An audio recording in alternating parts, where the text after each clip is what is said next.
Hey, it's E.B. Moss, and you probably know that in season 2 of Insider Interviews, I ask all of my guests their definition of or use of brand purpose. It might be their personal brand or their company brand effort. So I figured what better way for episode 31 to end out the year than to speak with someone who is focused entirely on brand purpose and giving back. It's Chad Hickey.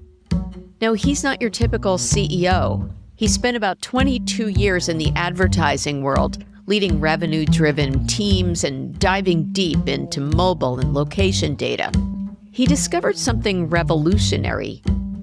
Businesses can do well by doing good. I know we've all heard that, but he actually put his money where his mouth was. He created Givsly to flip the script on corporate giving, transforming how brands connect with consumers through meaningful impact.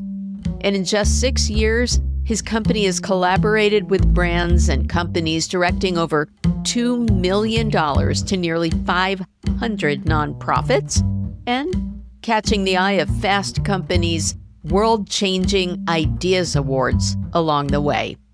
So here's Chad. Chad Hickey, I met you at an industry party that had a very special activity. Yes. We all went through an assembly line to put together wellness bags for the formerly incarcerated, and this took the usual drinks and schmooze and business card exchange to a whole new level. Thank you. Well, it's my team. I would love to take credit, but I have a really great team that helps do all that stuff, so the thanks goes to them.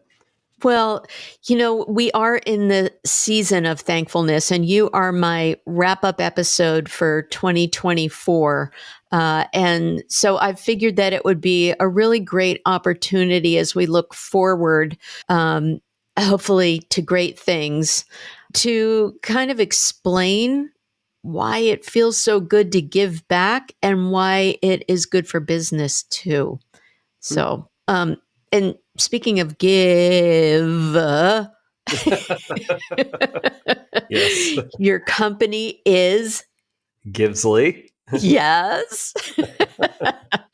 So, I mean, you really did help create that spin on the event, you and your team, and you're the CEO. So who better to explain what that was about and really what doing well by doing good is all about?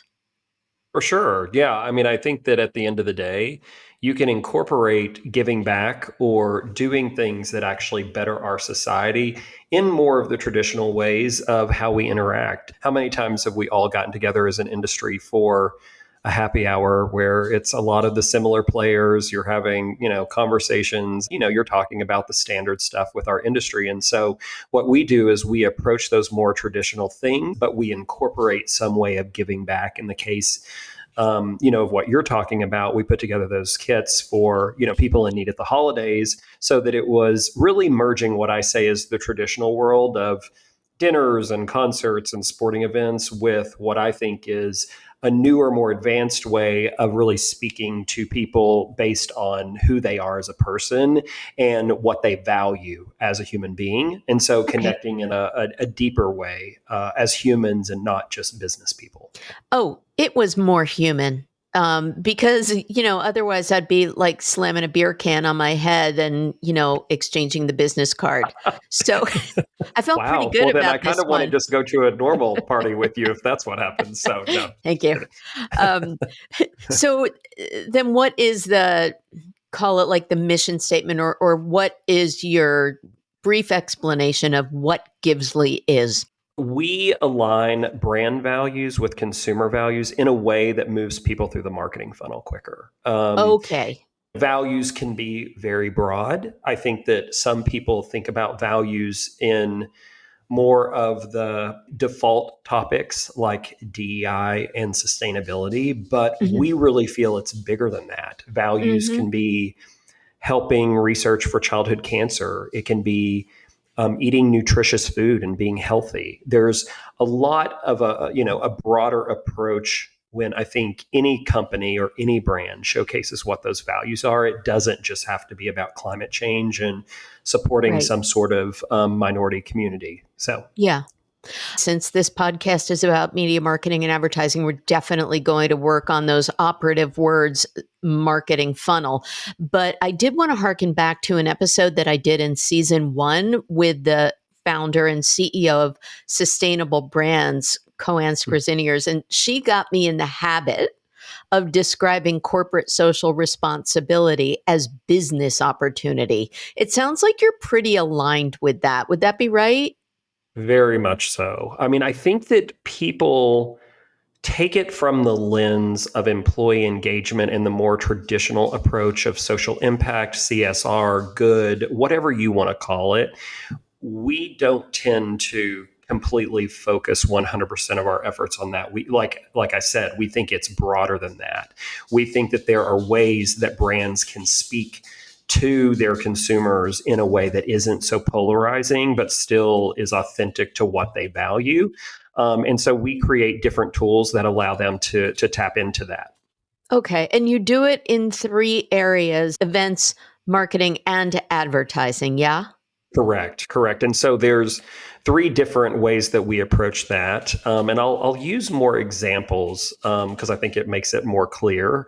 Yeah. But the company started as an events company utilizing this strategy. And the reason why I did that is because I'm a former CRO before I started Givsly, and my sales team would use these approaches when they were connecting with their clients. We would go volunteer with our clients. We would do things like that. Now, we did the more traditional things. Don't get me wrong. We went to the dinners, we went to the concerts, but we would take, 10%, 15% of the time and really say, okay, how can we support a brand in a more meaningful way that really speaks to their values and have that interaction time in that way. And so the example, I use often is we had a retailer client that really supported military veterans, and we would go build benches with them.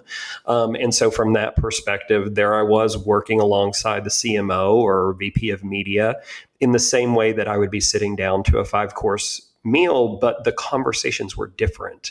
Yeah. We were connecting on what we value and what we care about. And it just connected us in just a different way than it being about, and I don't know if you're like this, but after 2 glasses of wine, I don't always remember exactly a conversation that well. Maybe it's, being my 40s these days. But I just found that it was a stronger approach to developing relationships in that manner.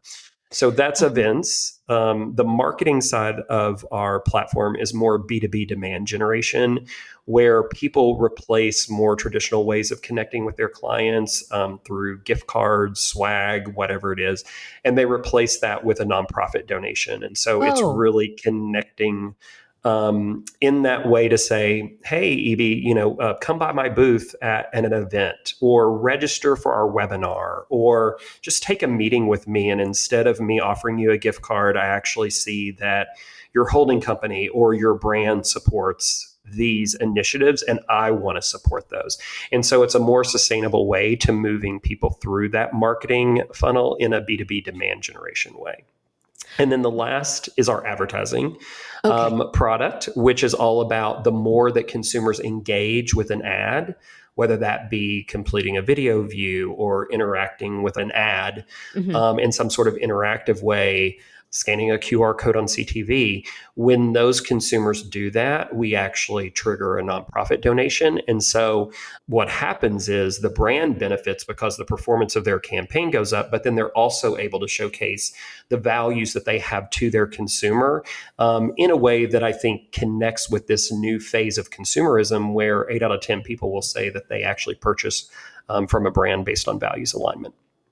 So much to ask you, so much to talk about. And I might be mourning another of the 17 water bottles with a logo on it that I have in my cabinet already, but for the greater good. Yeah, I mean, listen, that is the number one thing that we hear, from specifically a lot of agency and brand. There was actually a large brand that posted about this that was just like, I don't need these things. You know what I mean? Like, I don't need you to send me a cheap bottle of wine. I appreciate the fact that you are showing your appreciation for me at the holidays, but I'm not going to use it. And so what I say to CMOs and, heads of sales is, if your clients are telling you you don't want these things, why are you fighting it just because it's the way that it's always been done? And I that's know. what we find as one of the biggest challenges, especially with sales orgs. And I say this with love because, look, I've spent my whole career up until Givsly running sales teams, but these people don't want it. And so, like, Right. why are you continuing to just spend marketing dollars when you could be using it much more efficiently Love it. and in a way that's better for our planet? So You're hitting so many posts right now. I will take a sidebar moment and share with you that it being the holiday season, I have an annual little Hanukkah fest or holiday fest, and I require adults to bring a goofy gift bag item, and then we yes. draw blindly. I cannot tell you, Chad, over the years, how many of my friends have protested when they've pulled that logoed water bottle or whatever stocking hat out of the bag, and they don't necessarily want to sport something that says brand X or Y or whatever. So Well, my gift you bag is know, going to be depleted soon thanks to you, but I guess the planet thanks you. well, our Season Without Swag program, which is our big sustainability program at the holidays, where we've had over 35 companies participate across ad tech, martech companies, as well as agencies. It is really derived from the feedback of those executives. I say this all the time. Joshua Lowcock, when he was at Universal McCann, said, please do something about this. We had just completed our first year in business, and the traction was really starting to pick up. This was in 2019. And I Yeah. had a meeting with him in January of 2020, so about 60 days before the pandemic. And he was like, what I would love for you to figure out is an initiative that really cuts back on all this wasteful gifting. So that Oh, was really where Season Without Swag came from. And so it's really been the market feedback and us just going in and listening to what people are saying they need. yeah. Even think about all of the conferences that we've been at when the poor booth staff then has to pack up and ship stuff back. So the drayage, the cost of shipping, all of that impacts and so on and so forth. You also were talking a lot about the advertising and incenting people to engage with advertising for feel good reasons as well. Do you have any examples of how that's been put into action? Yeah, for sure. I mean, look, we will offer a donation if someone completes a video view. We will offer a donation if someone scans a QR code on CTV, like I said, or uses their remote to select between two nonprofits that maybe a Ah, brand is uh-huh. trying to see which nonprofit partner their consumers lean into more, and we can report back on that. So you can even do multiple charities in your ad unit and then use that as a way of saying, hey, in this polarized world we live in, what is resonating more? You know what I Mhm. mean? Is it the fact that we don't test, our products on animals so that we support, that sort of thing? Or is it sustainability? Or is it something else? You know what I mean? And Mhm. so there are ways that the ad units that we offer can even be informative as people select I certain get it. nonprofits and we come back to them. Yeah, You with kind those of come results. in the side door of, hey, did you know that our products are also PETA compliant or whatever? That's cool. Yeah, for sure. Great. So what was the aha moment for you after you were, a capitalist pig? No, I'm kidding. Well, I'm just kidding. I mean, When listen, did in you? my 20s and 30s, I was like, I mean, I've we been all very, were. yeah, I mean, I've been very upfront by the fact that I spent all of my 20s and 30s thinking about myself, thinking about climbing the ladder, doing things that today I would never do. You know what I mean? Just out Mhm. of educating myself more, being more aware of the world, being more aware of how I impact the world. And so, I think there were several things that kind of, played into that. But when it comes to the results, I mean, look, we look at examples all the time, Evie. They're all around us. I Mhm. say the Washington Post doesn't endorse a president. What happens? They lose over Right. 200,000 subscribers. We all know what happened with Bud Light and Target, last year. That was the big focus. Mhm. And so, from that perspective, the examples are staring us right in the face, even in our own behavior. There have been some announcements, recently around a lot of brands, again, from an employee perspective, moving away from their, DEI programs. But what I Yeah. think that these brands are missing is that it's about consumers. And whether, a conservative side or a liberal side, not to be political, but agree with something one way or the other, like this is the way that consumers think. And if you do something that says you don't support a group I'm in, I am less likely to be your consumer. So okay, great, we're having these DI conversations about, their internal programs, but guess what? That has a ripple effect into the way that Hmm. the consumers feel. I have abandoned certain brands myself personally because I'm like, they don't support me. Why should I support them? And I Yeah. think that is the way that consumers think now, especially younger consumers. And I think even consumers in my demographic, it may not be as strong, but that's what they do. So going Mhm. back to your question of what we see, it's really tapping into that alignment so that consumers can know what brands stand for. But like I said, doing it in a way that also gets them just to lean in more to the ad and break through the digital noise in general. Um, One more question before we move on to some of your other personal learnings. Mm. But I know that one of your core offerings helps support sustainability goals. And while Givsly is, again, about broad values and brands' varied purposes, certainly one is sustainability. We've all heard things like, the cost of versioning advertising eats up so much energy. But you have an overlay where you offer decarbonization services and help brands or companies estimate their emissions. So, are you concerned about that area being less of a focal point with the incoming administration, with less focus on sustainability? No. We started this company in 2019, January of 2019. And that was obviously during, the first term of the Trump administration. And I think that people forget the expectation that corporations were dealing with of their employees at that time. Without speaking to one administration versus another, I think there was a growing trend that consumers felt less confident in their government Hmm. um, taking care of the things that they felt important. And so they were looking to their corporations. And so we started Givsly during the first Trump administration. And I think that we actually have seen the opposite, where people have accelerated in the last 2 months of saying, hey, yeah, this will probably be something that our employees look to Hmm. for us more broadly. But like I said, I think that it's even a growing trend across just marketing tactics in general, as what Yeah. consumers are looking for. That's cool because you're, I think, also then saying that even if there's less focus from a regulatory standpoint, you can't ignore the demand for certain things, whether that's coming from the employees or coming from consumers. So I guess self rule by companies will help those values prevail.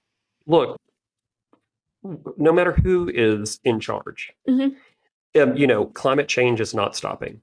Hmm. Our country is not becoming less diverse. The train has left the station on both of those topics. So we can pretend, that it's going to go away. It's just not the reality. We Yeah. cannot look at this country and say, okay, we're going to ignore 50% of it. We just can't. So it's a hard problem, but it's also the reason why Givesly exists, is to solve that problem. So like we look at it, whether it would have been Kamala Harris or Donald Trump or whoever, Hmm. as something that we were going to solve no matter what. So Love. that's where we're focused, is how do we align those brand values with consumer values better than anyone else in this industry? Yeah, you. And so, how does all of that effort help, as you said at the outset, move consumers through the marketing funnel quicker? I mean, it's tapping into that trend of 8 out of 10 consumers say, I will buy from a brand based on if they support me or if they share the same values as me. That's why we don't say purpose and cause marketing and all of those things. It's Mhm. because it's too narrow. Like it's bigger than that. Like values is something that is in everything that brands do. So we, internally always laugh, when we'll reach out to someone and they'll say, well, we'll reach out if there's a good fit. And I'm like, okay, you don't have values today? Like values never leave somebody. You know what I'm saying? Right. And Unless you're a so, capitalist pig. well, but even capitalist pigs have values that they care about putting money in their pocket. You know There what you I go. mean? Like a capitalist pig may say, I want to go and, support a certain group of people and mentor them and give them education and give them Yeah. supplies. And guess what? That is okay. We have to get to a point where it's not just about, the left leaning values, but it's also about conservative leaning values. Like everyone has a right to care about what they want to care about. And look, I'm a gay man. If you don't, agree with me and my lifestyle and you don't want to support me, that is your right, right?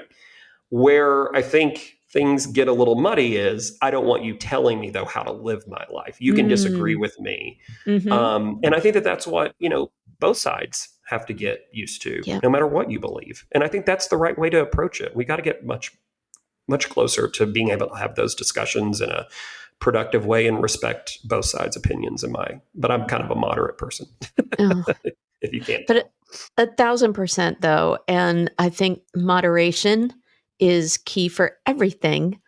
And yet, that was a big, bold pivot you made from CRO to CEO of your own company out on a limb, supporting a more ethereal product, and Mm. not giving out the water bottles. So beat your chest. What's your biggest claim to fame, biggest point of pride to date? That we survived the last 6 years. Like I know Oh, that. I yay. mean, listen, and I say that as a joke, but let me explain. We launched as an events company in 2019. I say we had 12 months of normalcy. And then, Uh-huh. you know, I remember calling both of my co founders in February and I said, I think this, coronavirus thing, which, at the Could time be we a didn't know. thing. Yeah, it is a thing. I think this could really impact our business and we need to have a plan B.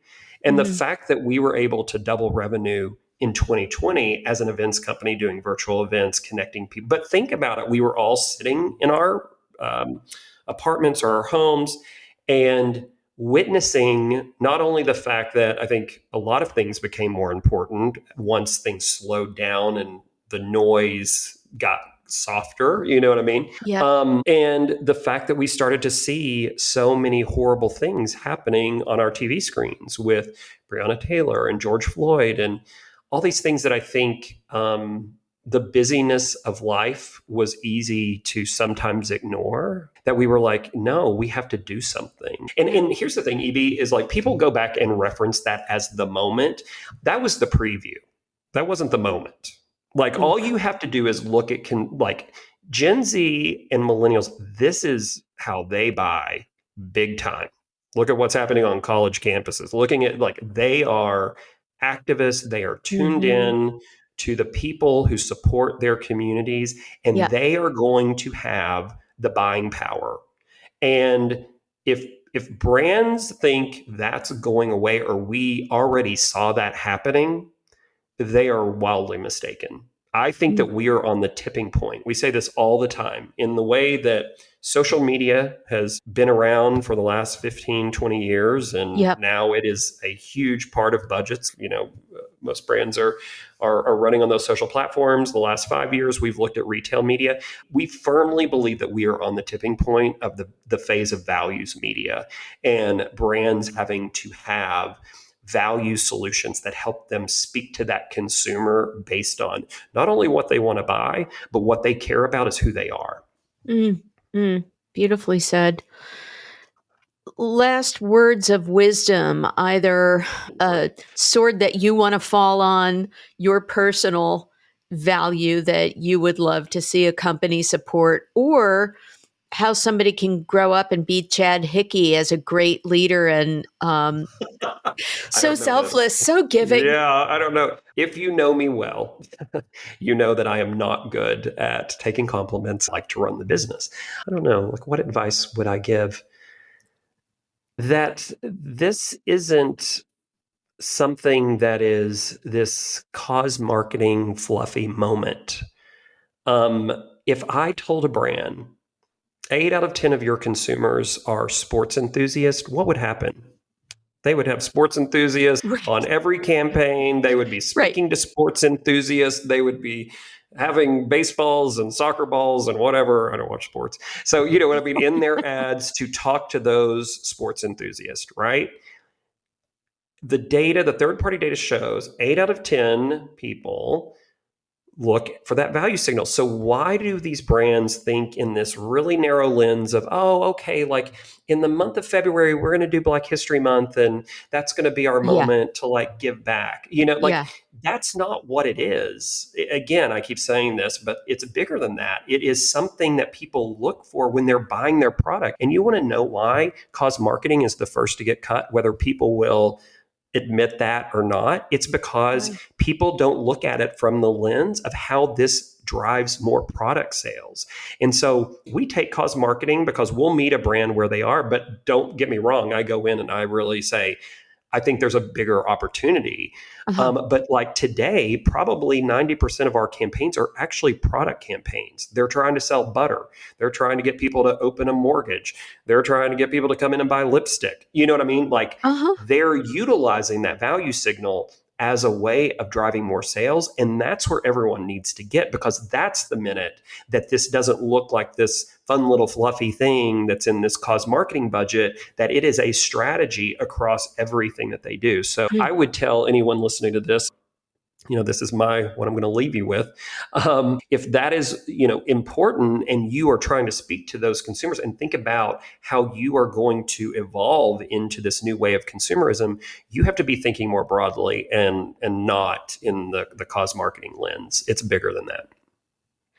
Amen. And if you want to get into this business, then take a page from the Chad Hickey playbook and be a little bit selfless. Well, I don't know about that, but like I said, I don't take compliments. I've known you for 2 minutes and I can already tell. Yeah, well, thank you. Chad Hickey, CEO of Givsly. Thank you for giving back and helping everybody else give back as well. Thank you for having me. Happy me. New Year. Happy New Year to you.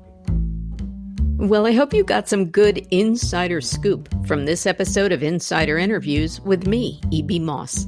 If I can help you with your company's podcast, please find me at mossappeal.com. If you enjoyed this content, please feel free to buy me a coffee at buymeacoffee.com/mossappeal. And I hope you'll follow Insider Interviews on social media and let me know if you have a question or a suggestion for a next stellar guest in media, marketing, and advertising. Speaking of stellar, my theme music was composed and performed by the incomparable Grammy-winning John Clayton. Thanks again for listening.